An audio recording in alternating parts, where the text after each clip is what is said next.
Please, I will be reading the memo and then I wouldn't display it on the screen.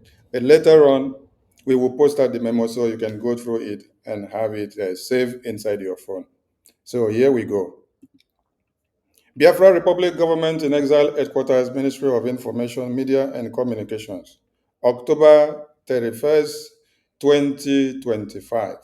Statement by Biafra Republic Government in Exile regarding lawsuit against Ngozi Orabueze. The Biafra Republic Government in Exile announces that its lawsuit against Ngozi Orabueze and her co-defendant has been dismissed due to the direct instructions of Simon Ekpa from detention. BRGI had initiated a federal lawsuit against Ms. Orabueze and her co-conspirators in the United States District Court for the District of Columbia in Washington, D.C. on May 29, 2025. Mr. Ekpa expressed his objection towards BRGI's lawsuit against Ngozi Orabueze and has successfully taken actions to block the lawsuit from prison.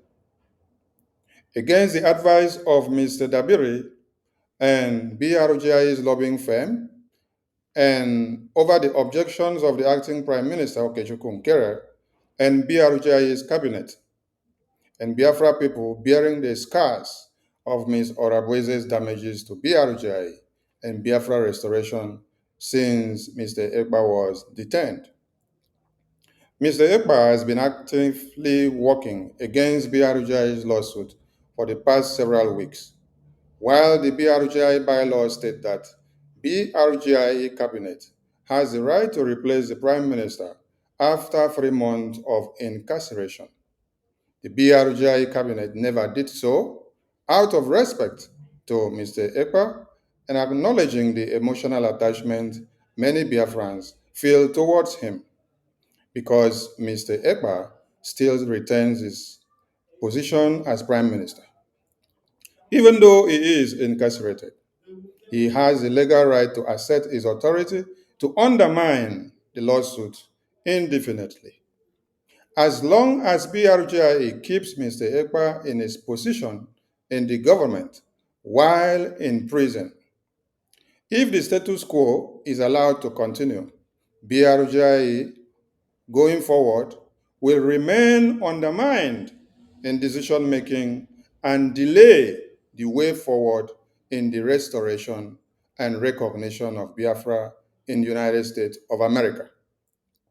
The international community cannot work with someone in prison and under duress for recognition to be achieved.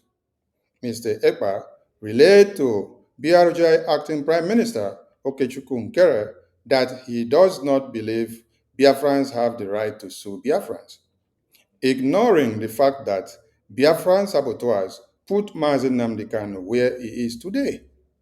Mr. Ekpa also ignores that Biafran saboteurs submitted a petition to Finland government in collaboration with Nigerian government which helped lead to his arrest.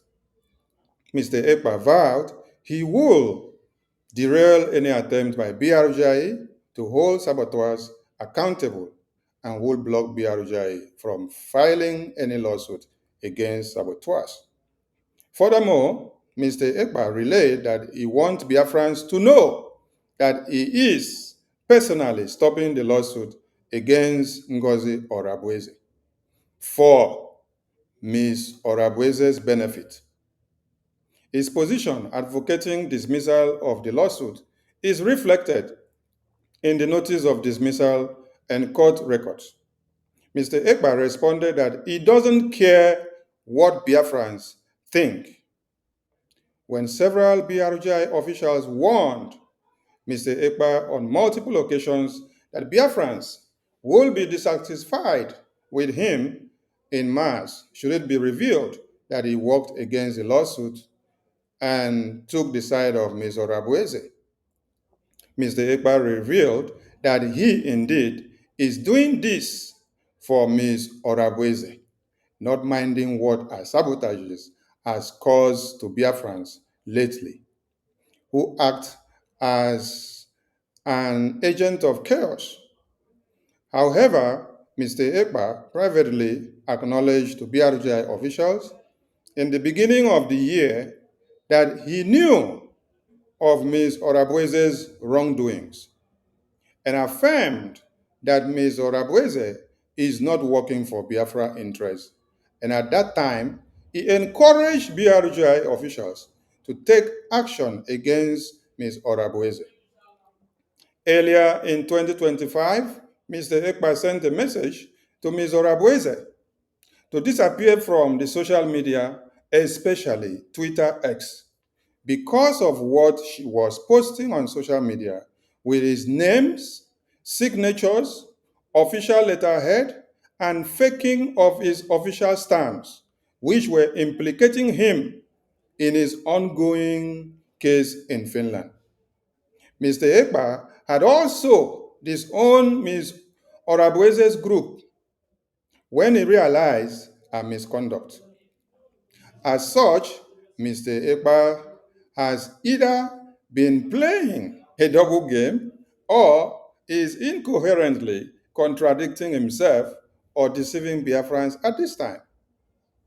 Mr. Ekpa, learning that the breakaway groups were collapsing under the weight of the litigation, and BRGIA, regaining momentum after the chaos of the past year, became resentful and has engaged in a desperate ploy to save Ms. Orabueze in order to have reignite chaos in the Biafra government. Mr. Ekpa, in working against BRGI's lawsuit and assisting Ms. Orabueze, a widely looted figure whose purpose is to ridicule the Biafra government with her absurd and unserious behavior, has committed political suicide. Mr. Ekpa, in the estimation of many Biafrans, in this one action, has completely disappointed Biafrans by changing the goalpost because it involves Ngozi Orabueze. Though he has acknowledged of all sabotages of this particular woman, Mr. Ekpa's sabotage is both disgraceful and despicable, and Biafrans are starting to wonder if Mr. Ekpa is putting his personal interest and Ms. Orabueze over that of Biafra. In the best scenario, Mr. Ekpa's deranged and erratic actions are a result of being under pressure by the Finnish authorities. Pressure of a trial, his own personal interest during the appeal of his conviction, and mental instability, non-composed mentis, or in the worst case scenario, Mr. Ekpa purposely betrayed BRGI due to selfish and economical reasons. In either case, Mr. Ekpa's suitability as a leader and loyalty to BRGI and the Biafran movement is now in question if it is about Orabueze and him, or if it is about Biafran people.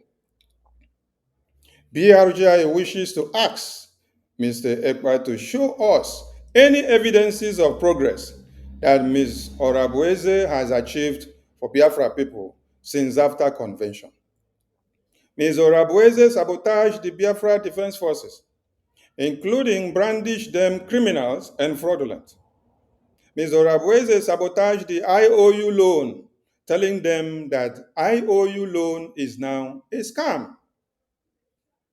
Mr. Ekpa, with the entire cabinet of BRGIA, including same Ms. Orabueze, had guaranteed Biafrans of their IOU loan, hoping to be rewarded accordingly when Biafra is fully achieved. And now, seeing Ekpa supporting Ms. Orabueze on labeling the same IOU a scam is questionable to all Biafrans. Ms. Orabueze hijacked Biafra database website with all Biafra citizens' data, and now they are now illegally auctioning the database for over $10,000. Ms. Orabueze is printing fake identity cards for Biafrans, having modified the system which the Biafra database system were pre-designed. Ms. Orabueze now leaks out Biafran's identity cards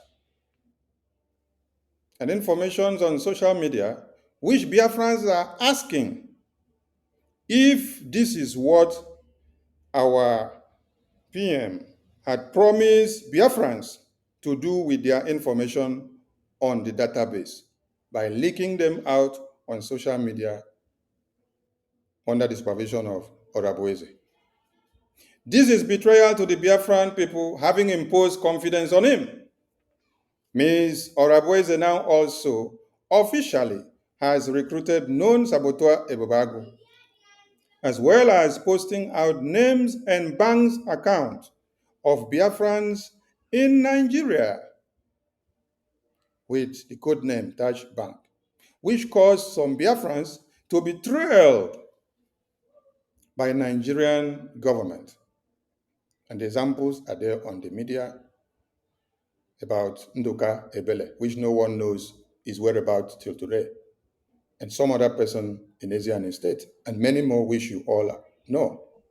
If Mr. Ekpa sees nothing wrong with the above mentioned but few, then we Biafrans, bearing the scars of what Ms. Orabueze has done in the absence of Mr. Ekpa, should remind Mr. Ekpa that he stopped taking orders from Mazin Namdekano in DSS prison when he realized that decisions coming from there weren't favorable to the Biafran people. And we Biafrans at this time reserve the right to do so and same now. In early January 2025, Mr. Ekpa urged all Biafrans to return to the original BRGIE that gave birth to our independence, and also urged BRGIE to do everything to stop Ms. Orabueze from destroying BRGIE completely, having known that it is on that pinnacle that we are speaking in Washington, D.C. for his release and for the sanctions on Nigeria and Finland because of kidnapping Mazi Nnamdi Kanu and imprisoning him respectively. Seeing Mr. Ekpa reverse himself and align with Ms. Orabueze is completely unacceptable now.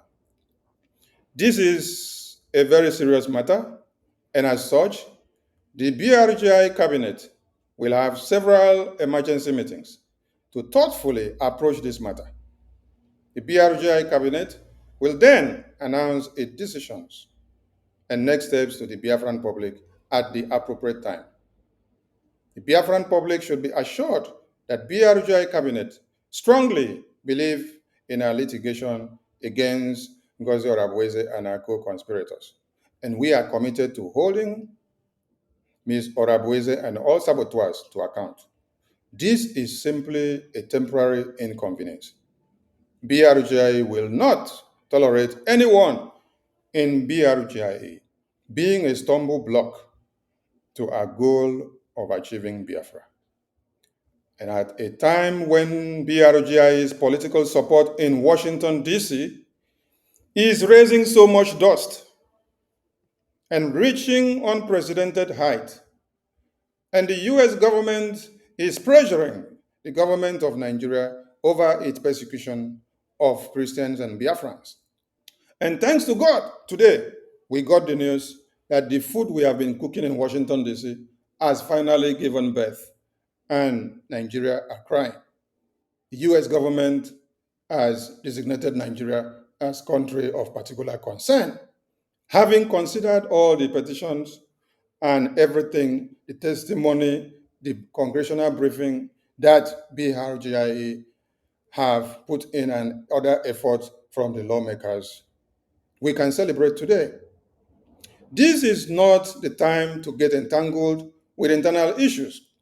This is the time to seize upon our momentum of victory. For the past 2 decades, the Biafra movement has been paralyzed with infighting, sabotage, mismanagement, and complete dysfunction.